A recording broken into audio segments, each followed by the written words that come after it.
Okay, that's a lot of instruction. Hi guys. Wow, I've never performed here, but I guess I can move in, so that's cool. That's a bonus. If this set doesn't go well, I'm your new roomie. So that's great. And I've never performed on a stage where there's a hot tub.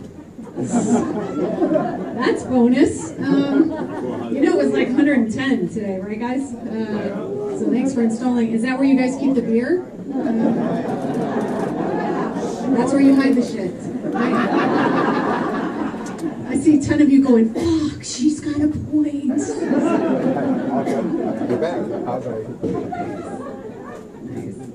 So I'm Latina.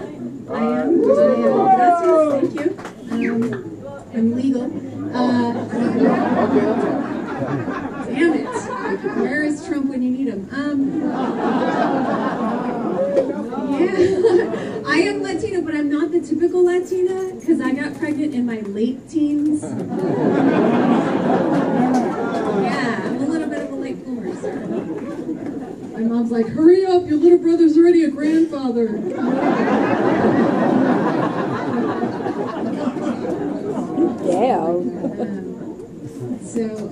Yeah, I'm actually Peruvian, Peruana.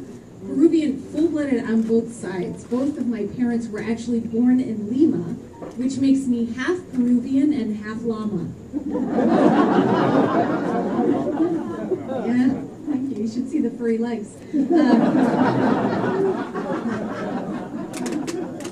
Right, ladies? Where we at? Yeah. Half llama, most of us are. That's fine.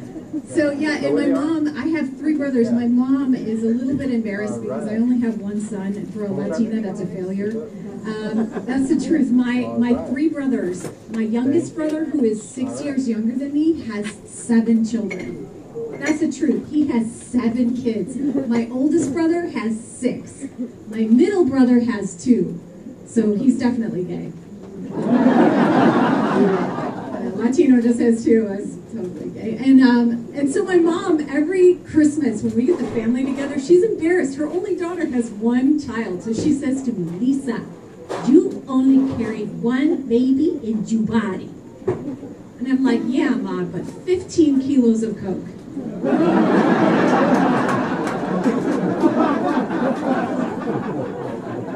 South America. So get your cocaine and ceviche right here, all in one stop.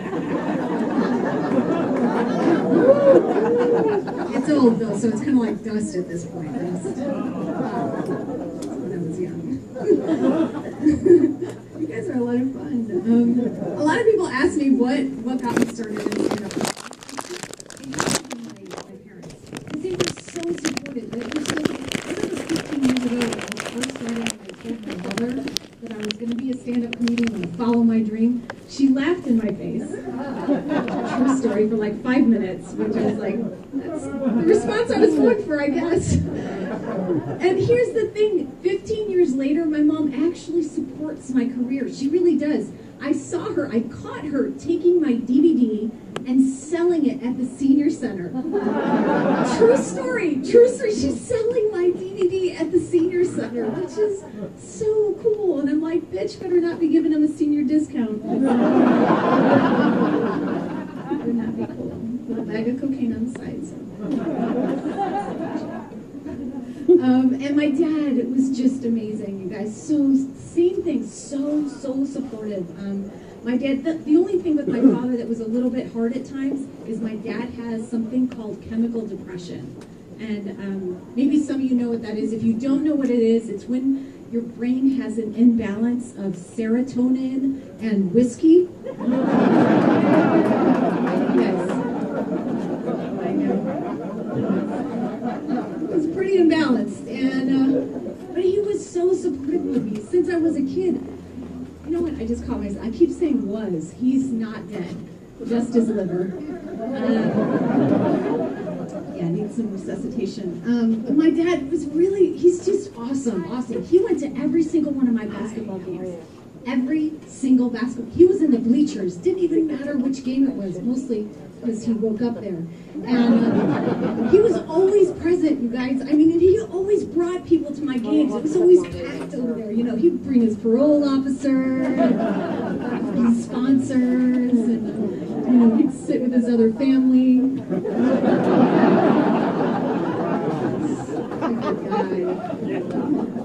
But don't get me wrong, my dad never cheated on my mom. He just always sat with the wrong people. And then would go home with them. Yes, Daddy, come back. And, well, you know what, as a kid, you don't know that your parent's an alcoholic. You don't know what alcoholism, you don't even understand it. All I knew when I was little is that my dad was fucking fun, you guys. Holy cow, he was amazing. It was so fun living in my house. Try playing hide and seek with an alcoholic. One time, he didn't find me for 2 days. True story. I always win that game. And my father, true story too, he taught me to drive at the age of 11. He did. He did. My dad taught me to drive at the age of 11, you know, because he was always drunk. And but I was so little, I was so short that I couldn't actually reach the pedals or anything, so I'd have to sit on my dad's lap, which don't get, it's not perverted or anything because he was passed out. So, you know, I'd have to pick up his leg and do that. It's fun. Good times, good times. Being a comic is fun because you get to like listen to things and then put out your opinion and get paid for it. So it's pretty cool. I was watching the news and I spent a month and a half in Mexico. I love Mexico and I love being around Latino people and while I was in Mexico this summer, that's when the whole thing came out with Trump, where he called Mexicans and Latino people lazy and rapists. Did you guys hear that? Not just lazy, but lazy and rapists. I'm like, okay, first of all, Trump, that is the most idiotic thing you could say about a group of people. That just doesn't even make sense. And secondly, pick one. Okay? Because you can't be both. I'm sorry. It doesn't even make sense. Okay, you can be lazy, but a rapist has to put some work in. Right? If you think about it, I mean, they got to rent a van. They got to do some shit. They got to work out. You know, you can't be a fat rapist because I've never seen some dude like chasing someone through a park that's 300 pounds. It's just not going to happen. It's not going to happen. Maybe unless they're carrying a bucket of chicken or something. And that's not a racist joke. The rapist wasn't black in my mind, so if it was for you, then you need to check yourself. He was Asian. Kind of like a sumo wrestler dudes. And so I did this show in Texas, and I was talking to the audience, which was predominantly Latino, a lot of Mexican people there. And so I said, what is your opinion about all of this stuff going on with Trump, and what are you going to do come election day? And I was stunned at their answer. I said, who are you going to vote for? And they said, every single one person I asked, Mexican, said they're going to vote for Trump. Yes, I was shocked. I was like, what? Do you know what he said? Do you know how he treats our people? And they're like, no, porque then we will know where he lives. How fucking smart. He's like, you don't think we have Latinos in La Casa Blanca? Who do you think cooks his food? Who do you think fixes his cars? Who do you think does his lawn? Huh? Yeah, Donald, you want to go into the rose garden? Your bushes? Dead. Your roses? Dead. Guess what? You get into the air, there's no gas inside the Air Force One. Sorry. Can you imagine? Everything would fall apart. Everything would fall apart at the White House if Trump was president. It would be amazing because my Latino people it would be awesome. And then Trump would finally go, wait, why is everything broken and not working? And my food tastes terrible. You know, he's going to bed, underneath his bed, chupacabra, you know?